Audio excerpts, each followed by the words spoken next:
France n'aurait jamais dû tolérer un coup d'État au Mali, nous dit l'ancien chef de l'État français François Hollande. Et il y a une question à lui poser. Est-ce que la France est encore en train d'administrer l'AOF et l'Afrique comme si c'était une colonie, ou est-ce que l'on parle de pays libres? C'est des propos tout à fait scandaleux de la part de François Hollande, scandaleux parce qu'il se fout de la gueule à la fois des Français en nous faisant croire que la France est encore une super puissance qui dirige l'Afrique ou que sais-je encore, et en même temps qui manque de respect aux Africains. Pour sauver le Mali, pour précisément lui éviter de tomber sur la coupe des djihadistes.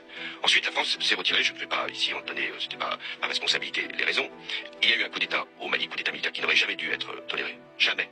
Compte tenu de ce qu'était la place de la France. Et donc c'était à Flamby Ier, hein, le roi de France, hein, évidemment, de choisir de ce qui se faisait à Bamako ou pas. Et en France, on a quand même des gens qui s'interrogent. L'opération Barkhane, est-ce que c'était un échec, une réussite ou un bilan nuancé? Et ben au vu du fait qu'il y a des terreaux partout dans le Sahel, a priori c'est plutôt un échec, vous croyez pas? Et désormais on apprend aujourd'hui même qu'Emmanuel Macron s'est rendu en Afrique pour tourner la page des revers français au Sahel. Et où va-t-il? Au Gabon, en Angola, en Afrique du Sud et à l'île Maurice. Évidemment, personne ne veut de lui au Sahel. On rappellera quand même le discours de 2017 d'Emmanuel Macron. Je suis d'une génération où on ne vient pas dire à l'Afrique ce qu'elle doit faire, quelles sont les règles de l'état de droit. Ça veut donc dire que Macron, il ne prétend pas du tout dire au Mali, au Niger, au Burkina Faso ce qu'ils doivent faire. Simplement, il prétend les diriger.